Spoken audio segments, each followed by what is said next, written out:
దేవుడి నామానికి స్తోత్రములు. ఈ ఉదయకాల సమయంలో మీ అందరికీ కూడా నా హృదయపూర్వకమైనటువంటి వందనాలు తెలియజేస్తున్నానండి.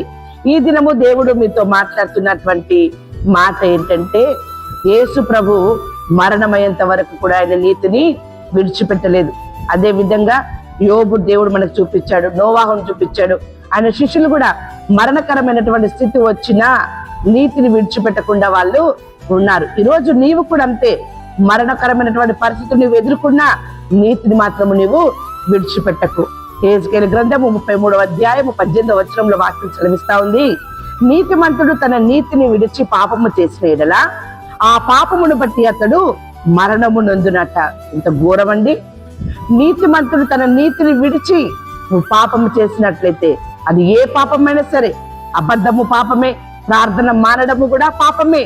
కాబట్టి నీతిమంతుడు తన నీతిని విడిచి పాపము చేసిన ఎడల ఆ పాపమును బట్టి అతడు మరణము నొందును.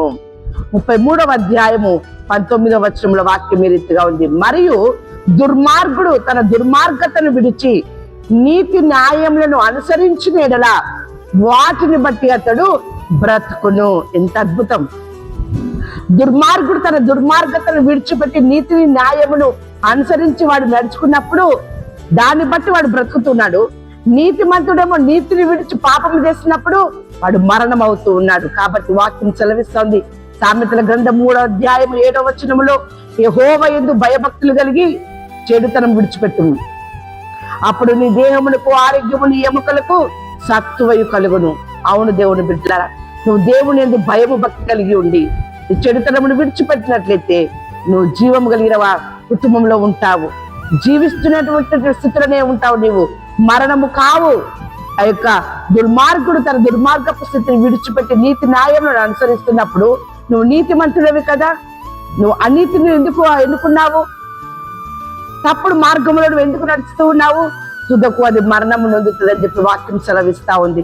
దేవుని వాక్యం సెలవిస్తా ఉంది. సామెతల గ్రంథం 11వ అధ్యాయము 8వ వచనములో, నీతిమంతుడు బాధ నుండి తప్పింపబడును, భక్తిహీనుడు బాధల పాలగును. ఎందుకు దేవుడు నీతిని విడిచిపెట్టద్దు అన్నాడంటే, నీతిమంతుడు ఎలాంటి బాధ వచ్చినా కూడా అట్టి బాధల నుండి తప్పింపబడతాడట, భక్తిహీనుడు బాధల పాలగుతాడట. కాబట్టి నువ్వు నీతిగా ఉండు, నువ్వు నీకున్నటువంటి బాధల నుండి నువ్వు తప్పించబడతావు. నువ్వు భక్తిహీనుడిగా ఉన్నట్లయితే నీకు బాధలే కలుగుతాయి అని చెప్పి వాక్యం సెలవిస్తా ఉంది. అంతేకాదు ఆయన మాట్లాడుతున్నటువంటి మాట సామెతల గ్రంథం 10వ అధ్యాయము 24వ వచనంలో, భక్తిహీనుడు దేనికి భయపడునో అదే వాని మీదికి వచ్చును, నీతిమంతులు ఆశించినది వారికి దొరుకును. అవును దేవుని బిడ్డలారా, నీతిగా దేవుని యందు భయము భక్తి కలిగి నువ్వు ఏది కావాలని దేవుని దగ్గర మొరపెడుతున్నావో ఖచ్చితంగా అది నీకు వస్తుంది. అది ఆరోగ్యమే కావచ్చు, ఆ ధనమే కావచ్చు, నీ కుటుంబం విషయమే కావచ్చు, నీ పిల్లల విషయమే కావచ్చు, నీ భార్య విషయమే కావచ్చు, భర్త విషయమే కావచ్చు. మరి ఏదైనా నువ్వు ఆశించినా కూడా దేవుడు నీకు అది ఇస్తాడట. కానీ భక్తిహీనులు దేనికి భయపడినో అదే వాని మీదికి వస్తుంది అని చెప్పేసి అని వాక్యం సెలవిస్తా ఉంది. అందుకే దేవుని బిడ్డరా, నీతిమంతులట సింహము వలె ధైర్యముగా ఉంటారట. ఎందుకంటే దేవుడు వారు ఆశించిన వారికి అనుకరింపజేస్తాడు. వారి బాధలో నుండి దేవుడు వారిని తప్పిస్తాడు. దేవుని బిడ్డరా, వారిని కాపాడుతాడు, వారి యొక్క ప్రార్థన ఆలకిస్తాడు. వారు మొరపెట్టినప్పుడు వారి యొక్క మొరకి చెవియొగ్గి దేవుడు వారి ప్రార్థన వింటాడు. దేవుని బిడ్డలారా, అందుకనే వాక్యం సెలవిస్తా ఉంది కదా ఇక్కడ 97వ కీర్తన 11వ వచనంలో, నీతిమంతుల కొరకు వెలుగును, యథార్థ హృదయుల కొరకు ఆనందమును విత్తబడి ఉన్నది.